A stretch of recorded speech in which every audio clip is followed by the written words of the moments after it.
To bring a child into this world is the ultimate act of hope. It's a bet, a wager on the future. It's a belief that tomorrow will be better than today. It's a promise to a life that doesn't yet exist, that they will be safe, that they will have a chance to flourish, and that the world they inherit will be one worth living in. For most of human history, this was the foundation that civilizations were built upon. But what happens when that foundation cracks? What happens when a generation discovers that the game is rigged, that the promise of a safe and fair society is a fraud, perpetrated by a protected global elite who operate by their own set of rules? This isn't a theory. We have all seen the proof. Yes, this is a story about Jeffrey Epstein, the people he has hurt, but it's also about the global elite who have committed heinous acts against children, yet still face no repercussions, leaving the world dumbfounded and disgusted by such clear corruption that is now impossible to ignore. But it is also about helping us to understand the deeply toxic corruption within our political and economic systems that have brought global birth rates to their lowest levels in history. The Epstein case isn't as much an anomaly as it is an unmasking. It has effectively pulled back the curtain to reveal a depraved network of the powerful, a cabal so insulated by their wealth and power and influence that they are functionally untouchable. And the symptoms of this disease are why we are witnessing a global strike against the future. A generation is looking at this system of institutionalized corruption, and for the first time in human history is saying, no, thank you. The US fertility rate is now 1.6 births per woman, the lowest levels in recorded history, while birth rates worldwide are falling to their lowest levels as well. And this isn't just an American problem. It is a global collapse of hope itself. The argument is simple. The horrors revealed in the Epstein case are the most grotesque symptom of a diseased system, a system so fundamentally corrupt at its roots that it robs the rest of us of the optimism required to build a future. And this corruption has been poisoning our world deeper by the day. And now it's projected that by 2050, around 80% of all countries on Earth will have fertility rates below replacement levels. Now, of course, most people who decide not to have children aren't thinking about Jeffrey Epstein at the moment of creating a child, but they are ultimately responding to a world that he and those in power represent, a world of staggering inequality, of shattered trust, and of pervasive rational pessimism. And we Americans have seen our share of injustice and cruelty, like with the Vietnam War, with the corruption of Watergate, and society responded by, in a sense, rejecting kids, where the US fertility rate dropped from around 3.7 in 1960 to then under 1.8 in 1976, essentially being cut in half in a decade and a half. The global fertility rate has already plummeted now, from an average of 5 children per woman in 1965 to only around 2.2 today. And it's barely clinging to the edge of replacement. Ultimately, in this modern age, to have a child is to believe that we do live in a society of laws, to believe in a social contract that represents everyone, where the powerful are held to account and the vulnerable are protected. But the Epstein saga, in a sense, took a sledgehammer to that belief. For decades, he trafficked and exploited children with a network of the world's most powerful individuals. Yet in 2008, he received a now infamous plea deal, serving just 13 months in a private wing of a jail with work release privileges 6 days a week. A shocking arrangement, despite the FBI identifying at least 36 of his victims. And while many will say this was a failure of justice, it was a clear demonstration of a two-tiered system, one for those with power and one for the rest of us. And this isn't a partisan issue. There is clearly corruption on both sides. It is ultimately a disease that spreads across the entire system. The so-called promise of exposing the full Epstein client list has been dangled and buried through multiple presidencies. The powerful could have been prosecuted by any of the administrations, whether it was Clinton, Bush, Obama, Trump, Biden, Trump again. Both Democrats and Republicans have had every opportunity to bring accountability to the corrupt individuals in power, yet the core network remains protected and shielded. And we are now at a point where it should come as no surprise that in 2025, public trust in both Congress and television news has fallen to near record lows of just 10%. This lack of transparency has a corrosive effect that spreads far beyond this one case. It shatters public trust in every major institution because it proves that the system is designed to protect the powerful, not the public. When that trust is gone, why would anyone subject their child to a world where the innocent are prey and the predators are permanently shielded so long as those predators have enough wealth and influence? We are now at a point that as of 2025, only 28% of US adults express a great deal or fair amount of confidence in major US institutions, a catastrophic decline from nearly 50% in 1979.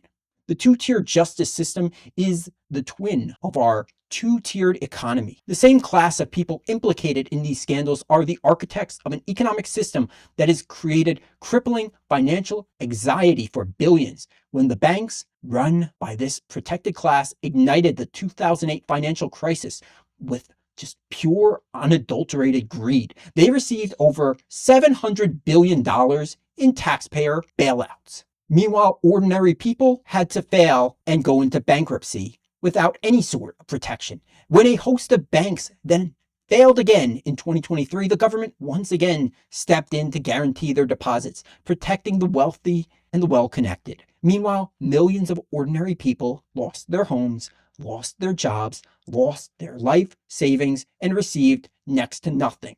This is the economic system in its clearest form.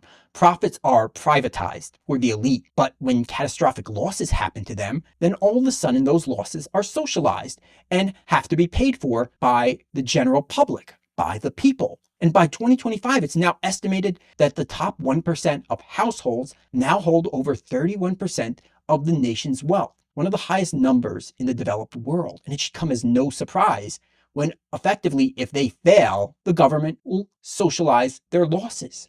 This extreme concentration of wealth has created a brutal economic landscape for anyone trying to start a family. The cost of every essential housing, education, healthcare have all skyrocketed far beyond the rate of inflation, while real wages for ordinary people have stagnated for decades.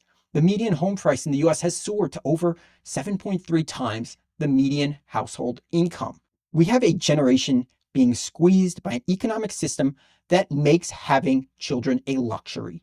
They are told it's a personal choice, while the system makes that choice financially impossible. The average cost to raise a child born in 2025 to the age of 18 is now estimated to be over $310,000, and that's before the crippling expense of college. Ultimately, this isn't a choice. It is a trap, a system designed to keep people anxious, powerless, and indebted to the global elite who own all the resources. This economic pressure is amplified by a culture promoted and celebrated by the very same elite that is openly hostile to the long-term sacrifice required for family. And it screams of hyper-individualism. We are told that the primary duty, the prime directive, is our own happiness, our own brand, our own gratification. And when the global elite spent time on Epstein's private island, it is as clear as day that this is hyper-individualism in action. It prioritizes one's own joy over everything else.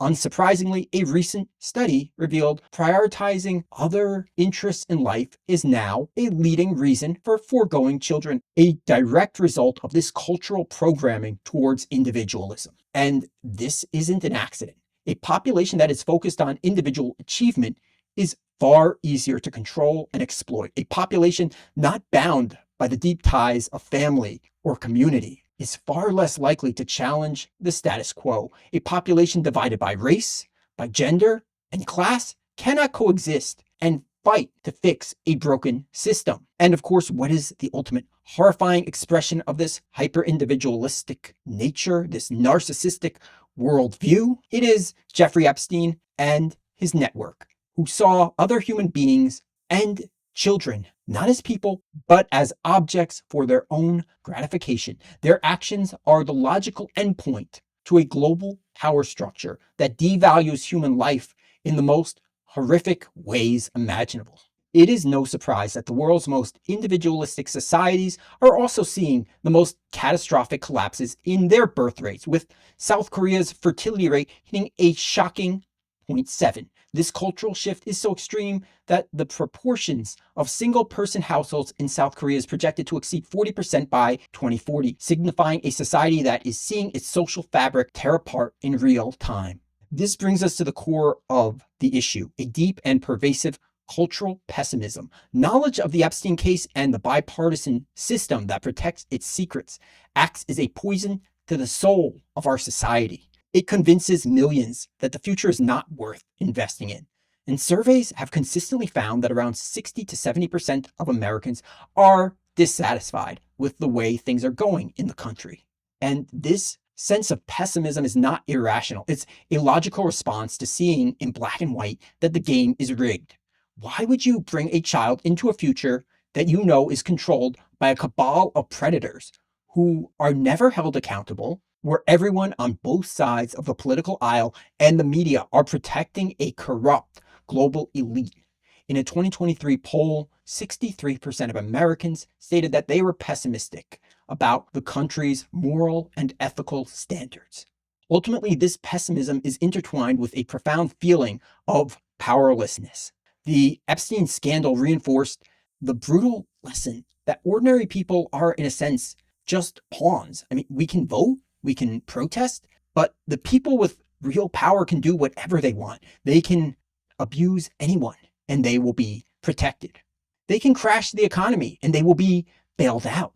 They can commit the most heinous crimes and never face any real consequences. All while the top 10% now hold a record 93% of all US stocks, creating essentially a near total grip on the corporate world. If nothing else, the Epstein case shows us that the children of the non-elite are not safe. It shows us that the rich and powerful are not benevolent guardians, but they are often society's most dangerous predators. It shows us that the concentration of power is so disgustingly skewed that those at the top operate with complete immunity, ensuring that the world will not get any better for the majority. And the imbalance of power can be seen everywhere. Even in a country like Canada, that's often seen as much more equitable, the bottom 40% of households account for just 2.7% of Canada's total net worth. There is a very well-known saying. It's that absolute power corrupts absolutely. And in the face of that corruption, what is the most logical, most human response?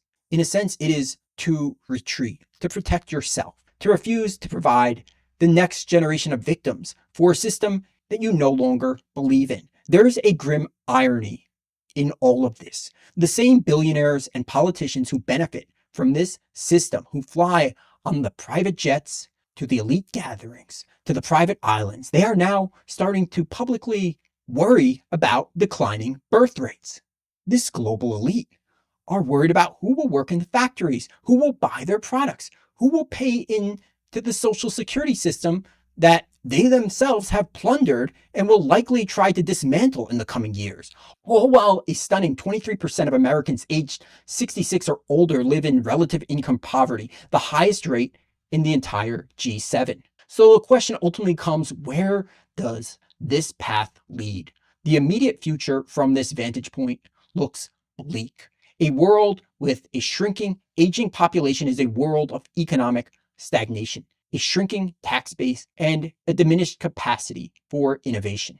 It's a world where the young are crushed under the burden of caring for the old, all while those in the positions of power, the global elite, have created a political system and essentially have media conglomerates that are designed to divide people and fuel pessimism. The Italian political scientist Gaetano Mosca pointed out that an organized majority, the political class, will dominate the unorganized majority in any form of government, including and perhaps especially democracies. The politicians and the media will try to convince you that the world is broken because of the red party or the blue party. They are the source of all problems. It's the other guys. It's the other. Divide the nation. And their goal, both the politicians and the media, their goal is ultimately to tear us apart so that those in power can extract and exploit us and, in many cases, exploit our own children. I would love to be optimistic here, but in many ways, the global elite have more power than ever. And yet,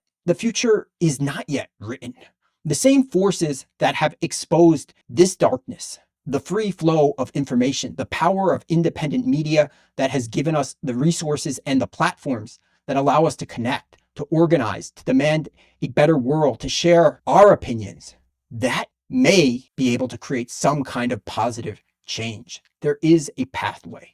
And the sustained outrage over the Epstein cover-up, the growing anger at economic inequality, the rising tide of discontent, these are signs of life. They are, in a sense, the heartbeat of a new kind of hope, one that is not based on naive optimism, but on a clear-eyed understanding of the evil that we face. Ultimately, reversing demographic collapse is not about convincing people to have more children. It's about building a world where people want to have children again. A world where people believe tomorrow can be better than today. A world where the social contract is restored and the powerful are held accountable for their crimes. And perhaps we could live in a world where the economy serves the many and not just the corrupt individuals at the top of the pyramid. The depravity of the Epstein case is a symptom of a much larger disease, a global power structure that is obsessed with hoarding wealth and power. Unless the wealth and the political power is returned to the middle class, this world will only become more broken. The question is not only about whether we can afford to have children, but whether this broken world can become a place where people want to have kids again. Or will things only continue to get worse? So how do you see this Epstein Files case playing out? Will those in power ever be held accountable? Is it naive to even suggest it? Will birth rates continue to fall to new historic lows, or will a counterbalance trigger a reversal? Share your thoughts in the comments below. Please consider liking and subscribing. This has been Blinded by Logic. Thanks for watching.